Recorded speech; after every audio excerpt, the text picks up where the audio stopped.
The air was thick with the pungent smell of gunpowder and smoke, mingling with the dampness of the early morning as Thomas Jefferson stood at Monticello, watching the determined figures of men marching towards a destiny they could barely comprehend.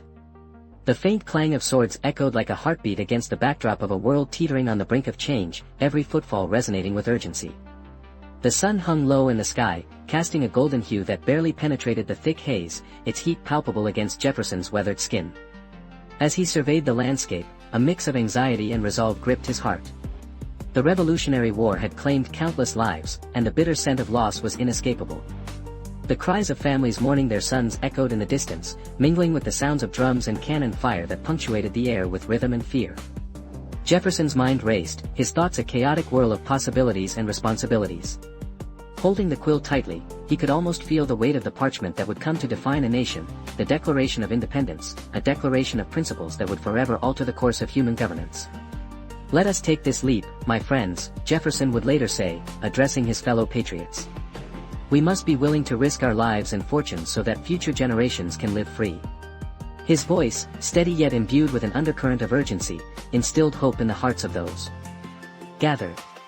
But behind that conviction lay a profound fear, one that haunted him in the quiet moments, whispering doubts about the roads they were paving and the blood that would be shed in their name. Born on April 13, 1743, in the rural county of Albemarle, Virginia, Jefferson's early life was marked by both privilege and deep personal loss. The smell of freshly turned earth and the soft rustle of trees swayed in the gentle winds that danced around his family's plantation, Shadwell. Yet, within the walls of that warm, wooden home, the atmosphere was often heavy with unspoken grief. His father, Peter Jefferson, a prosperous planter and surveyor, died when Thomas was just 14, leaving a chasm in the family that would shape his character and philosophy. The cool, crisp mornings of his youth contrasted sharply with the emotional turbulence that simmered beneath the surface. His mother, Jane, struggled to maintain the household, her hands worn and calloused from endless labor.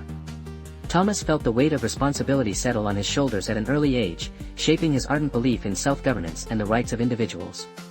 "Life is a series of trade-offs," he would later muse in his writings, "and I have learned that nothing is permanent but change itself."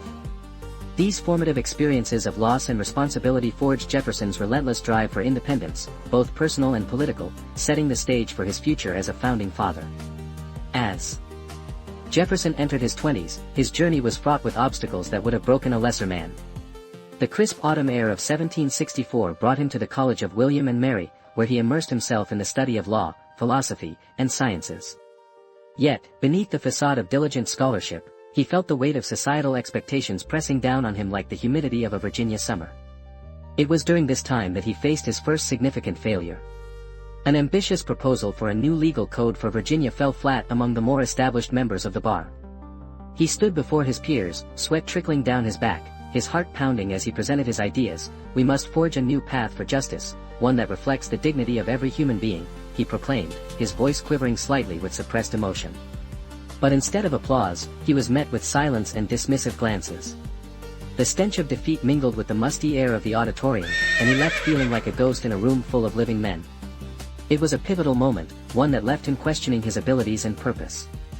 "Perhaps I am destined to be a mere footnote in the annals of history," he whispered to himself as he walked away, the vibrant colors of the leaves blurring into a dull gray in his mind. However, this initial setback became the crucible in which his resolve was forged. Jefferson's breakthrough came when he joined the Continental Congress in 1775. The tension in the air was electric, the scent of opportunity mingling with the acrid stench of fear. He found himself in a room filled with some of the most brilliant minds of his age, each man wrestling with the same question: how do we stand against the might of the British Empire? His tactic was simple yet revolutionary: words would be his weapon.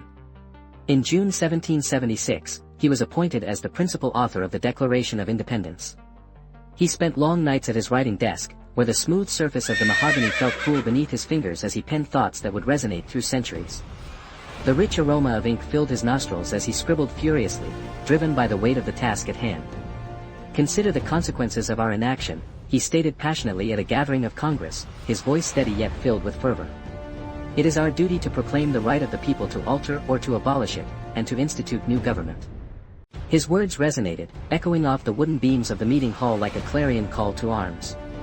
The very fabric of their society was at stake, and the stakes could not have been higher. The world stood on the brink of unprecedented change. The climactic moment came on July 4, 1776, as Jefferson stood before the assembled members of Congress, the atmosphere charged with anticipation. The sweltering heat of the day was almost unbearable, the sun beating down as though it were acutely aware of the weight of history being made. The scent of parchment mingled with the sweat of men dressed in their finest, the echoes of their nervous breaths filled the hall, a symphony of anxiety and hope. Resolved, that these united colonies are, and of right ought to be free and independent states, Jefferson declared, his voice steady, rising above the murmur of the crowd. His proclamation hung in the air, heavy with significance. As he read the document aloud, Jefferson's heart raced, each word a declaration of defiance against tyranny. The faint sound of quill pens scratching notes and the rustle of papers created an atmosphere thick with tension. The room felt like it was shrinking, the walls closing in as he articulated the immutable truths about life, liberty, and the pursuit of happiness. When he finished, silence enveloped the chamber for a moment, as if the world stood still to absorb the weight of his words. Then, the hall erupted in applause. Jefferson felt a surge of emotion, relief, pride, and an overwhelming sense of purpose.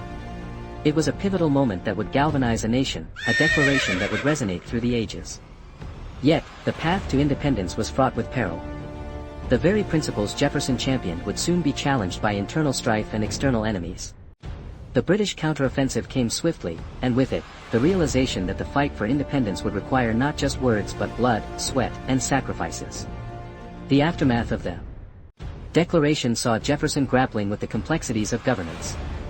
He was appointed the governor of Virginia, but the pressures mounted as he faced accusations of inadequate leadership during the British raids. The smell of smoke and burnt timber filled the air as his home state was ravaged. "You must understand that I am but a servant to this cause," he would argue with his critics, his voice strained. "We are all bound to the wheel of history and must turn it together." But the betrayal of former allies weighed heavily on him. The fragile alliances that had seemed so strong began to fray, and Jefferson felt the bitter sting of disappointment. Prominent figures who had once supported his ideals now turned against him in their desperation for power.